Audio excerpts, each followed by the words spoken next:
পাকিস্তান ও ভারতের মধ্যে হামলা পাল্টা হামলায় উত্তেজনাকর পরিস্থিতি বিরাজ করছে এই অঞ্চলে। এ নিয়ে পুতিনের রাশিয়া আর শি জিনপিং এর চীন কি বলছে?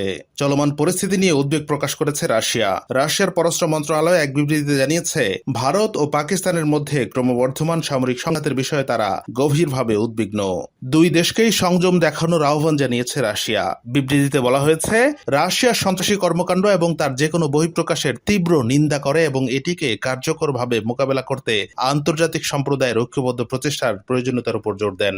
ওই বিবৃতিতে আরো বলা হয়, রাশিয়া দ্বিপক্ষীয় সমাধানের পক্ষে এবং রাশিয়া আশা করে যে দিল্লি ও ইসলামাবাদের মধ্যে চলমান মতবিরোধ শান্তিপূর্ণ উপায়ে সমাধান হবে। এদিকে সাম্প্রতিক সামরিক হামলার পর দক্ষিণ এশিয়ায় উত্তেজনা বেড়ে যাওয়ায় গভীর উদ্বেগ প্রকাশ করেছে চীনও। সেই সঙ্গে প্রতিবেশী সুপার পাওয়ার দেশটি ভারত পাকিস্তান উভয় পক্ষকে শান্তি ও সংযম বজায় রাখার আহ্বান জানিয়েছে।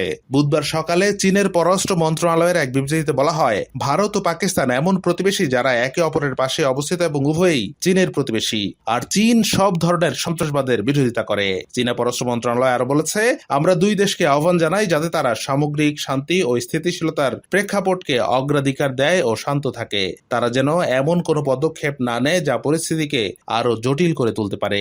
এদিকে ফ্রান্সের পররাষ্ট্রমন্ত্রী জে নোয়েল বেরো দিল্লি ও ইসলামাবাদকে সংযম প্রদর্শনের আহ্বান জানিয়েছেন।